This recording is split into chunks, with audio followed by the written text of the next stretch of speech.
Welcome back, guys. This is the day after the Wake Forest game. Louisville took on Wake Forest last night at the KFC Yum Center.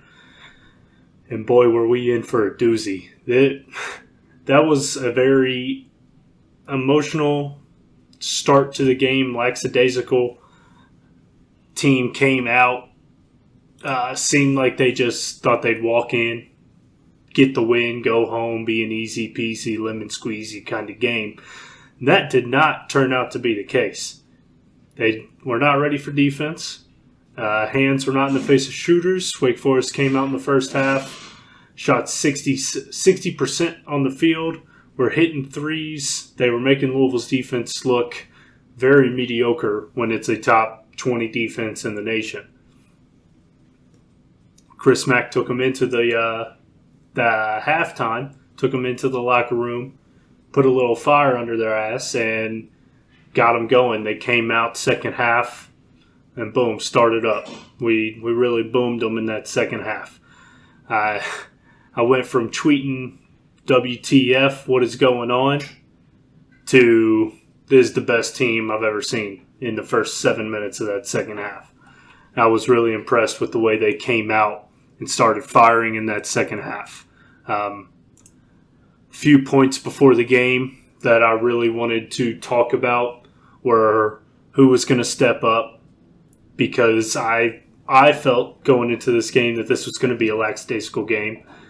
The team came out, kind of showed it. The Yum Center even had that feeling about it, and it showed on the court. So what I was hoping early in the game was to see maybe a little bit of Aiden get in a big-time game. I would have liked to see Sam step up to continue to progress, Samuel Williamson, to continue to progress and show his foot stamp on this team. David Johnson is really impressed, so as of late. So I kind of knew what to expect with him. He's kind of a box score filler. Ryan came off of a hot game against NC State with 7 threes. Jawayne's that toughness factor. He's always got it. Jordan's coming off of big scoring game a couple games ago against Boston College. So I really wanted to see who was that next person to step up. And I was hoping it would be either Fresh Kimball or Steven Enoch. And personally, I feel like Fresh Kimball came out and he had his best game of the year. He really brought it to Wake Forest in that second half. He hit some big threes on that stretch. He played great defense. He just all around when, the game was getting tight, when we were really needing something, I felt like Fresh was the one that was stepping up. The other person I mentioned was Steven Enoch. He's been kind of in the background these past few games. When beginning of the year, he was stepping up, showing these big moments, scoring a lot of points, really being kind of the aggressor, and that's stepped back. He has been sick with the flu, but I felt like he kind of brought that energy back a little bit. If it wasn't for foul trouble for him, I think he would have had a bigger game than he had. The only downside I saw with Steven Enoch was 2 rebounds the entire game. You're 6'10", you're a force, you're built like a brick house. Man, really go in there and be the aggressor. We saw it with that dunk when you dunked on 3 people. But we need that every night to continue moving forward, to continue a tourney run. You, Steven Enoch, I'm speaking right to you, man. You need to be the aggressor. There's not many teams out there that have people your size. So you, when you're on the court, need to really put that size on people. Overall, with the game, I would say I am happy. It's shown over this past stretch of games that we can come back. The team is down early. They're not playing their greatest, or teams are coming out and just hitting everything. We're taking their punch right in the mouth, and we're bouncing back. And we've shown that multiple times. It's been really impressive. Too bad it's been against the lesser teams. I would like to see that against a higher quality team like a Duke. I'd like to see that. Let me rephrase that, because I don't want to get down early against Virginia. I don't want to get down early against a Duke or a Florida State. But that punchback that we're seeing against these teams that we should have control early in the game, it's good to see that we have that punchback. We're taking their punch and we're counter-punching right to it. And we're landing the knockout because we're winning. This is a 9-game winning streak we're on. 10-1 in the ACC. This is the best start since Louisville was in the Metro Conference way back in the day. Best start in conference. We're on a 9-game winning streak. Like I said, 10-1. We have sole possession of first place. And the crazy thing to me is that in a year that Louisville has first place in the ACC, lone first place, 3 losses to quality teams, that they're not even in the number 1 seed discussion right now. With, of course, the way teams are shaping up. You have teams out west like Gonzaga who have a weaker schedule. You have San Diego State who has a weaker schedule, and the surprise team of Baylor, who Kansas has ran their conference for however long. I don't know what the streak is on now. But Kansas has taken that Big 12, and they've put a chokehold on them, and Baylor seems to have loosened that grip this year. They are a good team. I need to watch more of their play, but I know that they have taken control of games and not let loose of that grip. Kansas is right behind them. They're in that number 1 seed discussion. So those are your top 4 right there. And Louisville's sitting just outside. Again, it's crazy to me to think that an ACC team with lone possession of first place in the ACC is not a number 1 seed, but that's how college basketball is going these days, at least this year. It's a down year in college basketball, but if you ask me, if you ask any other Louisville fan, I really feel like this is the team that is going to take that step. The thing with this Louisville team is just their full depth. That's why I feel like I have so much confidence in them. They have all 9 players in the rotation have scored 14 points in a game in ACC play. That is incredible. This Louisville team can really wear teams out with their depth, with how many players they have coming off the bench. And not to mention, these are 5-star Samuel Williamson coming off the bench, 6'7". These are a 6'5" point guard coming off the bench. Ryan McMahon, who is a lethal sharpshooter, another 6'11", probably would start for any other team in the ACC outside of Duke and Vernon Carey, in Malik Williams, kind of center, that we have a entire starting 5 almost coming off the bench. 9 starters that can really wear teams down. And when these players are getting 15 minutes a game, it can really put pressure on the other 6 or 7 that are being rotated on other teams. That is where the confidence comes in with me for this team, and seeing the progression of David and Samuel Williamson, seeing the progression of Malik Williams, seeing Ryan McMahon, a 5th-year senior, coming in, playing great defense at a shorter stature, but being where he needs to be, hitting shots when they need to be hit, and just showing that maturity and that captain effort that's bringing the team around. Now, what I have noticed with Malik is I feel like he is still battling that knee injury. That is part of the reason I wanted to see kind of a big blowout game with Wake Forest to get Aiden in, to get him reps, just to get that uncomfortable feeling of Malik's knee and put it on Aiden's shoulders for 5-7 minutes a game. That's a big rest for a guy we're going to need late down in the stretch of the season and into the tournament. But I understand not playing Aiden. Of course, I want him to get the reps. I want to get him progressing into the next season. But we're winning now. We need to win now. So I get where Coach Mack isn't playing him. And if he doesn't trust him, that's another thing. He needs to progress more.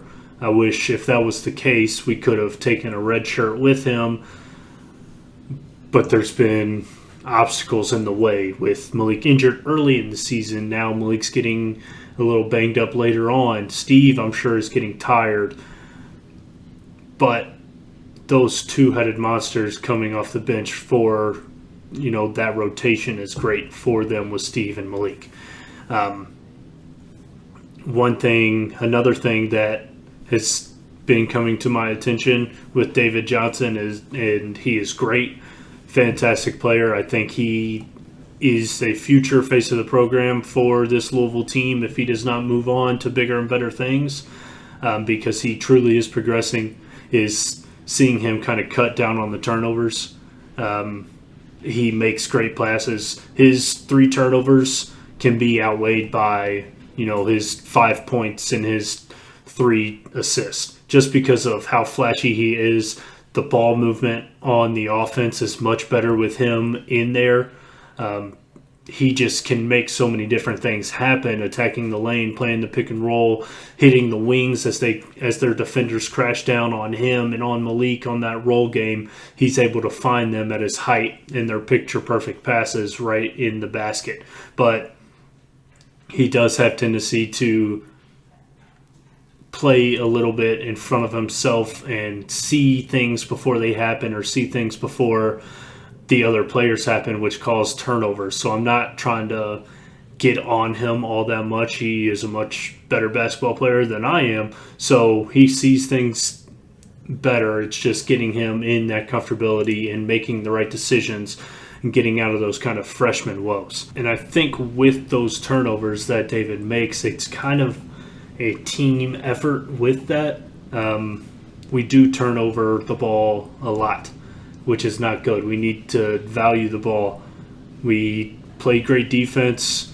Our offense can be shoddy at times, but for the most part, it is a very strong, oiled machine. We can hit shots. We have great scores. But when we get in those lapses, we're turning the ball over. If we cut down on those turnovers, this team can exponentially grow. There won't be a team in the country that can touch this Louisville team. And we showed that when we come out in the second half and we're hitting shots and our defense is in the face of Wake Forest. It's all the flow of the game, and sometimes the lackadaisical turnovers are exactly that. They're lackadaisical, and it reflects on the team, the body language, just if you want to be there or not. I'm glad Coach Mack can motivate these guys at halftime to come out and play the way they did against Wake Forest, but if it continues, it can bite us. Now, one of the callers on one of the local radio shows had made a very good observation for this game, in that we have asked for that rotation coming out of halftime, maybe David instead of Fresh, or David and Fresh instead of Fresh and Darius. Just try and switch it up, maybe Malik instead of Steve, those kind of things. Because out of halftime, Louisville has struggled. That's when we have a big lead in the first half and teams kind of break it down and bring it back into single digits, 5-point game, 1-possession game kind of things. But we really came out firing in that second half, and if it wasn't for that start in the second half, we would have lost to the worst team in the ACC. It would have been a loss to Wake Forest, and that would have hurt our resume. We're trying to continue to build our resume. I know the players and the coaches don't care about the seed line, but keeping that first place in the ACC, winning the ACC championship, it just has that volume of conferences, that name championship. You've accomplished something, continue to accomplish going on into March and into the tournament. Losing to the lowest team in your conference kind of just hurts that future, and that hurts that possibility of clinching and winning your conference. The last thing I want to talk about is this upcoming game against Virginia on Saturday. This is kind of a rivalry game, if you want to say that, but Louisville needs to pull its part and win for it to be a rivalry, for it to have that feeling of a rivalry game. Virginia has dominated this series. It's taken a Mango Mathiang free throw line jumper at the buzzer for Louisville to win. Virginia's down this year. Louisville has been playing great. It's a home game. It really is the opportunity for Louisville to put their foot on the ACC, get back into this rivalry, and get over this Virginia hump that Louisville has been on. They're similar in defensive styles in the pack line. I think Virginia's is a little more fine-tuned just because of that's how they play. But Louisville on the offensive end, we have the better players. We have the more athletic players. Overall, we have the better team. That is what the record indicates. But this is just one of those head games, so we need to get out of it. And Virginia will come out, and they'll come out firing. Louisville cannot have another lackadaisical performance with this game. Mamadou Diakite will take control of the boards if Stephen Enoch and Malik Williams are only getting 3 rebounds combined for the game. Yes, it helps to have Dwayne Sutton get 11 and Jordan Ward get 7, but when your 2 towers down low are only getting 3 combined rebounds, it shows room for improvement. What I would like to see Louisville come out against Virginia, really attack, have the home court behind them, and really just fight Virginia, because this will be a fight, and I think Louisville can pull away in the end. The better athletes, the better team, the better players right now. I really think Louisville can pull away in this game if they come out firing and put together a full 40 minutes like they did against Duke. When you're getting the better ends of teams, when you're facing the tougher opponents, it needs to be 40 minutes. It can't just be 20 minutes. And this is where this Louisville team needs to really step up and play a full 40 minutes. So, with that being said, these are my thoughts on Louisville basketball right now. With that being said, I am Bobby, here to bring you all your Louisville Cardinal basketball updates, thoughts, opinions. If you don't mind doing me a favor, leave a like on the video, subscribe, and leave a comment. Let me know your thoughts, what you think we will pull against Virginia, the outcome of the game, who you think will step up big in the next game, and last but not least, go Cards.